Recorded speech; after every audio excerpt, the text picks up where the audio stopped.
యాక్చువల్గా అక్కడ real situation ఏంటి, ఒక పక్కనేమో అమరావతిలో శరవేగంగా నిర్మాణాలు జరుగుతున్నాయి. ఇకపోతే ఈ సమ్మర్ తర్వాత వర్షాకాలం స్టార్ట్ అయిన తర్వాత అంత నిర్మాణాలకు అనుకూలంగా ఉండదు, వర్షాలు పడుతున్నప్పుడు అనే కోణం కూడా కనపడుతుంది. రెండు, నిధులు కూడా అందుబాటులో ఉన్నాయి. సో దాదాపుగా 45,000 కోట్ల రూపాయల పనులు జరుగుతున్నాయని ప్రభుత్వం చెప్తోంది. దానికి తగ్గట్టుగానే అప్డేట్స్ కూడా వస్తున్నాయి. అటు మంత్రులకు సంబంధించిన బిల్డింగ్స్ కావచ్చు, లేకపోతే ఈ అధికారులకు సంబంధించింది కావచ్చు, ఆఖరికి నూతన అసెంబ్లీ ఐకానిక్ బిల్డింగ్ల వ్యవహారం కావచ్చు, హెచ్ఓడిల బిల్డింగ్లు కావచ్చు, ఇవన్నీ కూడా ఎక్కడికక్కడ కన్స్ట్రక్షన్ రూపంలో జరగడం ఒక ఎత్తు అయితే, what about farmers who have donated, gave there ఈ ఫీల్డ్స్ అని చెప్పేసి ఇచ్చిన వాళ్ళకి ఇప్పటికీ 12 సంవత్సరాల తర్వాత కూడా వారి వ్యతలు ఇంకా అలాగే ఉన్నాయి, వారిని పట్టించుకోవడం లేదని అనేక విమర్శలు వినపడుతూ ఉన్నాయి. అయితే అది 6 నెలల క్రితం వరకు కొంత వాస్తవమైన, అక్కడక్కడ రామారావు గారు లాంటి అమరావతి రైతులు పడిన వేదన మూలంగా ఆయన చనిపోవడం కూడా జరిగింది. కాకపోతే ఇది ఆయనకి ఉన్నటువంటి అనారోగ్యంతో చనిపోయారని చెప్పేసి అంటున్నారు, ఆయన వయసును కూడా దృష్టిలో పెట్టుకొని. కానీ ఇటు వైసీపీ మాత్రం అది ఆ రామారావు గారు లాంటి ఇన్సిడెంట్స్ని పట్టుకొని ప్రభుత్వం యొక్క వేధింపుల వలన ఈ రకంగా చనిపోతున్నారు, రామారావు మాత్రమే తెలుసు, ఇటువంటి కేసులు చాలా ఉన్నాయని చెప్పేసి. కరెక్టే, నేను కొన్ని విన్నాను. స్వయాన ఈ ప్రభుత్వం రావాలని కోరుకున్న ఒక రైతు, తనకి అన్యాయం జరుగుతోంది, ప్లాట్లు కేటాయింపులు అని చెప్పేసి సీడ్ యాక్సెస్ రోడ్డును దున్నేస్తాన్ని కూడా సవాల్ చేశాడు ఓపెన్గా. కావాలంటే వచ్చి అరెస్ట్ చేసుకోవచ్చు అని కూడా అన్నాడు. ఆయన పేరు గుర్తులేదు కానీ మొత్తానికి ఆయనది కూడా ఏదో సార్ట్అవుట్ చేసినట్టున్నారు. ఏదేమన్నా నారాయణ గారు చెప్తున్న దాని ప్రకారంగా ఇచ్చిన రైతుల్లో 97.88% మంది రైతులకు స్థలాలని కేటాయించాము, రిజిస్ట్రేషన్ కూడా ఆల్మోస్ట్ దరిదాపుగా అంతే అయినాయి అని చెప్పేసి చెప్తున్నారు. Sir, what exactly the reality over they? Amaravati రాజధానిగా ఉండాలని రాష్ట్ర ప్రజల ఆకాంక్ష, అది దాంట్లో ఎటువంటి సందేహం లేదు. ఈ మధ్య దానికి కేంద్ర ప్రభుత్వం చట్టబద్ధత 12 ఏళ్ల ఆలస్యంగానైనా ఇచ్చారు, సంతోషమే. ఇక్కడ టీడీపీ, వైసీపీ ఈ రెండు పార్టీలలో ఎవరు చెప్పేది నిజం అబద్ధం అనే చర్చకి వెళ్ళటం కంటే వాస్తవాలు ఏమిటందనే చర్చకి వెళ్ళాలి. ఎందుకంటే వైసీపీ విధానమే తెలిసిందే. గత 5 ఏళ్లలో అమరావతికి ఏం చేశారు అనే దగ్గర మాట మార్చారు. వారు 3 రాజధానులు అన్నారు, అది ప్రజలకు నచ్చలేదు. కాబట్టి వాళ్ళ వైఖరి రాష్ట్రానికి కానీ అమరావతికి కానీ ఉపయోగపడేది కాదు. కానీ అదే సందర్భంలో ఈరోజు చర్చనీయాంశం ఏమిటంటే, నిర్మాణాలు జరుగుతున్నాయి, వాస్తవమే. రైతులకి ప్లాట్లు కేటాయించారు ఎక్కువ మందికి, అది కూడా వాస్తవమే, తేడా ఏమి లేదు. అలాగే రాజధానికి చట్టబద్ధత పార్లమెంట్లో చట్టం చేశారు, అన్ని పార్టీలు బలపరిచారు, వాస్తవమే. అమరావతి రాజధానిగా కొనసాగాలని అన్ని పార్టీలు మద్దతునిచ్చినాయి తప్ప, ఇప్పుడు తెలుగుదేశం ప్రభుత్వం నిర్మిస్తున్నటువంటి కార్పొరేట్ మోడల్కి ఈ పార్టీలు ఎవరు బలపరచలా.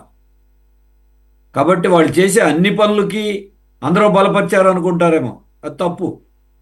రాజధాని ఒక చర్చ అయిపోయింది, అన్ని వేల ఎకరాలు అవసరమా కాదనే దాని మీద కూడా చర్చలో అభిప్రాయాలు ఉన్నాయి, అది కూడా వాస్తవమే. అయినా ఫైనల్గా ఒక నిర్ణయం జరిగింది. ఆ రోజున టీడీపీ, వైసీపీ, బీజేపీ అసెంబ్లీలో ఆమోదించారు, అయిపోయింది. కాబట్టి ఇవాళ దాని వివాదం చేయటం కాకుండా ఆ రాజధాని ఎలా ముందుకు తీసుకెళ్ళాలి. ఈ విషయంలో ఇప్పుడు ఉన్న ప్రశ్న ఏమిటంటే, రైతులకు ప్లాట్లు ఇచ్చారు, కానీ భూములు ఇచ్చినటువంటి 3 ఏళ్లలో ప్లాట్లను అభివృద్ధి చేసి మౌలిక సదుపాయాలు కల్పిస్తామని సిఆర్డిఏ చట్టంలో పెట్టి రైతులకి అగ్రిమెంట్ చేసి భూములు అన్నారు. వాళ్ళకి ఎన్నేళ్ళు అయింది? పోనీ 5 ఏళ్ళు వైసీపీ, వాళ్ళకి అసలు చేసే ఉద్దేశం లేదు. కాబట్టి దానికి వాళ్ళు పూర్తిగా రైతులకు కానీ రాజధానికి కానీ వ్యతిరేకంగానే ఉన్నారు. కాబట్టి అది ఎవరూ హర్షించలేదు. కానీ టీడీపీ అప్పుడు భూములు తీసుకుని 4 ఏళ్ళు బీజేపీ టీడీపీ కలిసి ఉన్నారు. ఇప్పుడు 2 ఏళ్ళు అయ్యింది. ఈ కాలంలో చూస్తే 3 ఏళ్లది నిజంగా అప్పుడే అభివృద్ధి చేయాలి, చేయలే. ఈ రోజు కూడా రైతులకి కాగితాల మీద ప్లాట్లు చూపించారు, ఒరిజినల్ ప్లాట్లు వాళ్ళు ఇవాళకి చూసుకునే అవకాశం లేదు. ఎందుకంటే అక్కడేమి ఇన్ఫ్రాస్ట్రక్చర్ డెవలప్ చేయలే. ఇవాళ కొన్ని ఎల్పిఎస్లో వర్క్స్ స్టార్ట్ చేశారు, కొన్ని వర్క్స్ స్టార్ట్ కావట్లేదు. ఆఖరికి వెలగపూడి అనేటువంటి దగ్గర కూడా ఒక బడా కంపెనీకి ఎల్పిఎస్ టెండర్లు ఇస్తే ఇంతవరకు పని కూడా ప్రారంభించాలి అక్కడ. అవి ఉన్నాయి, పని ప్రారంభించినవి కొన్ని ఉన్నాయి. అలాగే ఇప్పుడు రైతులకు ఇచ్చిన ప్లాట్ల మీద నేషనలైజ్డ్ బ్యాంక్స్ కానీ ఏ బ్యాంకులు కూడా ఒక్క నయా పైస కూడా అప్పు ఇవ్వట్ల. ఎందుకంటే మీ ప్లాట్ ఎక్కడో మీకే తెలీదు, మీ ప్లాట్ ఎక్కడ చూపిస్తాను, ఇది వాస్తవం. నారాయణ గారి వాళ్ళ సమాధానం చెప్పాల్సింది కాగితాల మీద ప్లాట్లు ఇచ్చామన్న సంగతి కాదు. ఆ ప్లాట్లలో ఇల్లు కట్టుకునే అవకాశం ఎవరికి ఉంది, ఆ ప్లాట్లను ఎన్ని ప్లాట్లు మీరు డెవలప్ చేశారు, ఇన్ఫ్రాస్ట్రక్చర్ కల్పించారు, రుణాలు ఇప్పిస్తున్నారు, రెండోది ప్లాన్లు ఎవరికన్నా ఇస్తున్నారా? ప్లాన్లు ఇవ్వట్లేదు. ఎందుకు ప్లాన్లు ఇవ్వట్లేదు? రోడ్డే లేదు, ఇన్ఫ్రాస్ట్రక్చరే లేదు. రెండోది ఇప్పటికీ ఫైనల్ రిజిస్ట్రేషన్ సిఆర్డిఏ చేతిలోనే ఉంది, ఇంకా అది రైతులకి పూర్తి స్థాయిలో ఇంకా దక్కట్లేదు. సిఆర్డిఏ ఫైనల్ రిజిస్ట్రేషన్ చేసి రైతులకు అప్పచెప్తే తప్ప దానికి పూర్తి చట్టబద్ధత కూడా రాదు రైతులకి. ఇవన్నీ అక్కడ ఉన్నటువంటి సమస్యలు ఉన్నాయి. కాబట్టి వైసీపీ వాళ్ళు ఏదో చెప్పారు, వాళ్ళకి ఇష్టం లేదు కాబట్టి వాళ్ళు చెప్పారు, అది పక్కన పెడదాం. కానీ వాస్తవాలు మభ్యపరిచి రాష్ట్ర ప్రభుత్వం కూడా చేయకూడదు. అసలు 12 ఏళ్ల తర్వాత ఈ ప్లాట్లు ఎలా ఉంటే దానికి దిక్కు ముక్కు లేకపోతే ఇవాళ వర్క్స్ మళ్ళీ స్టార్ట్ చేస్తే రెండో దశ ల్యాండ్ పూలింగ్ ఎందుకండి? 20,000 ఎకరాలు మళ్ళీ రాష్ట్ర ప్రభుత్వం ఏం నిర్ణయం చేశారు? ఇంకొక 43 గ్రామాల్లో మొత్తం కలిపి 1,70,000 ఎకరాల భూముల్ని రాజధాని కింద మేము కేటాయిస్తాము, ఇప్పుడు వెంటనే తీసుకోపోయినా. అంతా కలిపి దాదాపు 2,30,000 ఎకరాలు గతంలో తీసుకున్న 50,000 రైతులు ఇచ్చినవి కానీ గవర్నమెంట్ చేతిలో ఉన్నాయి కానీ ఇంత భూమి అసలు ఉన్నటువంటి 34,000 ఎకరాలే డెవలప్ చేయడానికి డబ్బు లేక అప్పులు చేసుకోవాల్సిన పరిస్థితిలో ఉంటే మళ్ళీ రెండో దశ ఎవరు చెప్పారు రెండో దశ తీసుకోమని? రాజధాని అమరావతి రైతులు కూడా మా దానికే దిక్కు లేదు, మళ్ళీ ఇంకో కొత్త తీసుకోవద్దని అందరూ చెప్తా ఉంటే ఎవరి మాట వినకుండా ఏకపక్షంగా ఎందుకు నిర్ణయం చేశారు? మరి వాటికి సమాధానం చెప్పాలి. అలాగే కేంద్ర ప్రభుత్వ సంస్థలకి కార్యాలయాలకి భూములు కేటాయించారు. ఏ కేంద్ర ప్రభుత్వ కార్యాలయం ఇప్పుడు ప్రారంభించారు అక్కడ? ఇంతవరకు లేదు. బ్యాంకులకి నిర్మలా సీతారామన్ గారు వచ్చి 11 ఏళ్ల తర్వాత శంకుస్థాపన చేసి వెళ్ళారు. ఇవాళ ఒక బ్యాంక్ నిర్మాణం అయినా జరిగిందా? ఇంకా ఎన్ని 42 కేంద్ర ప్రభుత్వ సంస్థలకి కార్యాలయాలు చేశారు. ఇవాళ ప్రైవేట్ మెడికల్ కాలేజీ, స్టార్ హోటళ్ళు, వీటికి శంకుస్థాపనలు చేస్తున్నారు తప్ప రాష్ట్ర కేంద్ర ప్రభుత్వ కార్యాలయాలు లేవు. అలాగే అక్కడ ఉన్న ప్రజలు కానీ రాష్ట్ర ప్రజలు కానీ కోరుకుంది అక్కడ జనం రావాలంటే ఉపాధి చూపించేటువంటి సంస్థలు రావాలి. కేంద్రం కానీ రాష్ట్రం కానీ లేదా ఇంకో ప్రైవేట్ సంస్థ కానీ ఉపాధి కల్పించేటువంటి ఏ సంస్థలు పెట్టారు? ఇప్పటికి ఏ సంస్థలు ప్రారంభం కాబోతున్నాయి? లేకపోతే ఇన్ఫ్రాస్ట్రక్చర్ అంతా ఏర్పాటు చేసేది ఏమిటి?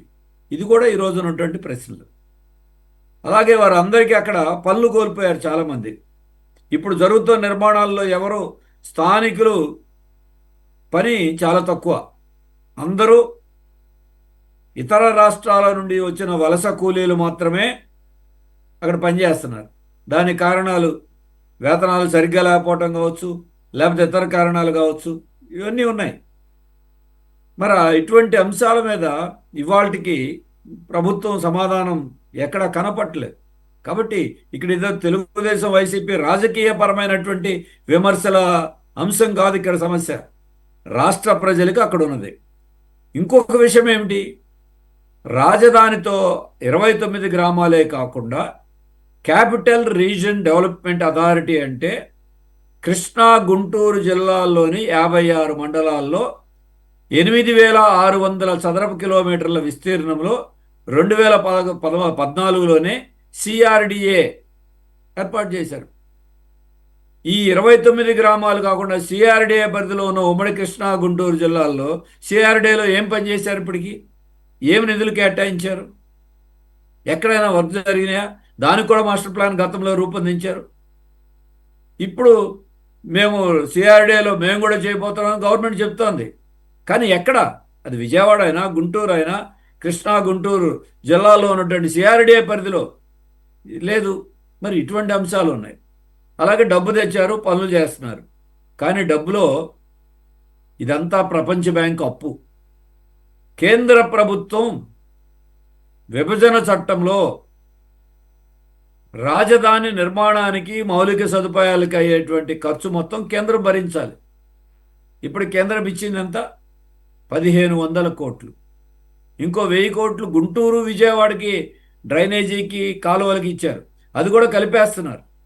అది కలుపుకున్న 2,500 కోట్లు లేదు. సెల్ఫ్ ఫైనాన్స్ అని ఎందుకు చెప్పాలి అసలు మీరు? ఇది కేంద్ర ప్రభుత్వం బాధ్యత. మీరు ఇవాళ డబుల్ ఇంజిన్ సర్కారు నిధులు తీసుకురండి. కేంద్రం నిధులు సమకూర్చింది అన్నారు, సమకూర్చలా. అప్పుకి కౌంటర్ గ్యారెంటీ ఇస్తుంది. అప్పు తీర్చాల్సింది ఎవరు? కేంద్రం కాదు. రాష్ట్రం అంటే రాష్ట్ర ప్రజలే చెల్లించాలి, మళ్ళీ వడ్డీలతో సహా. రేపు ఏం జరుగుతుంది? ఇటువంటి వాటి మీద ఎక్కడ ఇంతవరకు స్పష్టమైనటువంటి లేదు. అలాగే గతంలో దీని మీద కోర్టు తీర్పులు ఉన్నాయి.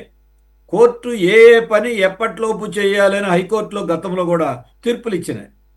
సుప్రీంకోర్టుకి వెళ్తే సుప్రీంకోర్టుకి రాష్ట్ర ప్రభుత్వం అఫిడవిట్ ఇచ్చారు, మేము ఈ పనులు ఈ టైం లోపల చేస్తామని. రైతులకు ఇచ్చినటువంటి అగ్రిమెంట్ ప్రకారము టైంలో జరగట్లా, లేదు చట్టంలో పేర్కొన్నవి జరగట్లా, కోర్టులు తీర్పులు ఇచ్చిన ప్రకారము జరగట్లా. వైసీపీ చేయలేదు, దాన్ని నాశనం చేసింది. ఓకే, అందరికీ తెలిసిన విషయం అది. కానీ మీరు కేంద్రము రాష్ట్రం ఎందుకు చేయరు? ఇవాళ కేంద్రం చట్టం చేసి చేతులు దులుపుకొని సరిపోయిందా డబ్బులు ఇవ్వకుండా? మరి ఇటువంటి అన్ని అంశాలు కూడా రాజధానికి సంబంధించినటువంటిది. వీళ్ళిద్దరే, ఈ రెండు పార్టీల మధ్య వైసీపీ అడగదు కేంద్రాన్ని, డబుల్ ఇంజిన్ సర్కార్లో ఉన్న టీడీపీ జనసేన అడగరు కేంద్రాన్ని. ప్రపంచ బ్యాంక్ విషయాన్ని మభ్యపెడతా ఉంటారు, విమర్శలు మాత్రమే చేసుకుంటూ ఉంటారు. అక్కడ ఉన్న జనమైనా సిఆర్డీఏ పరిధిలో ఉన్న జనమైనా రాష్ట్ర ప్రజల ఆకాంక్ష అయినా నెరవేరటం చాలా నత్తనడకగా ఉంది. ఇందులో పారదర్శకంగా వ్యవహరించాలి. అనేక రకాలైనటువంటి అభిప్రాయాలు ఆరోపణలు వస్తున్నప్పుడు పారదర్శకంగా సమాధానం చెప్పాల్సిన బాధ్యత ఉంది. మనం మాట్లాడటం కాదు, భూములు ఇచ్చిన రైతులు నిన్న మొన్నటి వరకు కూడా సిఆర్డీఏ చుట్టూ తిరిగి తిరిగి, మీరు ఇందా చెప్పారు సుబ్బారావు అని రైతు చనిపోయాడు, కనీసం ఆ కుటుంబానికి సహాయం కూడా చేయలే. ముఖ్యమంత్రి గారు ఆ కుటుంబ సభ్యులతో ఫోన్లో మాట్లాడి, నేను మొన్న కూడా కలిశాను ఆ కుటుంబం వాళ్ళని, ఇప్పటికీ వాళ్ళకి ప్లాట్లు సరైన ప్లేస్లు ఇవ్వలేదని మీకు ఇస్తామని చెప్పారు. రైతు చనిపోయిన తర్వాత ఇన్ని నెలలు అయిన తర్వాత కూడా ఇవాళ కూడా ఆ కుటుంబానికి కూడా ప్లాట్లు మార్చాల. స్టార్ హోటల్కి అవసరమైతే స్థలం ఒక చోట నుంచి ఇంకో చోటకి మారుస్తున్నారు. వాళ్ళు బ్యాంకుల్లో అప్పులు తెచ్చుకోవడానికి వాళ్ళకి గ్రీన్ సిగ్నల్ ఇస్తున్నారు. అలాగే రైతులందరూ అడుగుతున్నారు మాకు ఎఫ్ఎస్ఐ.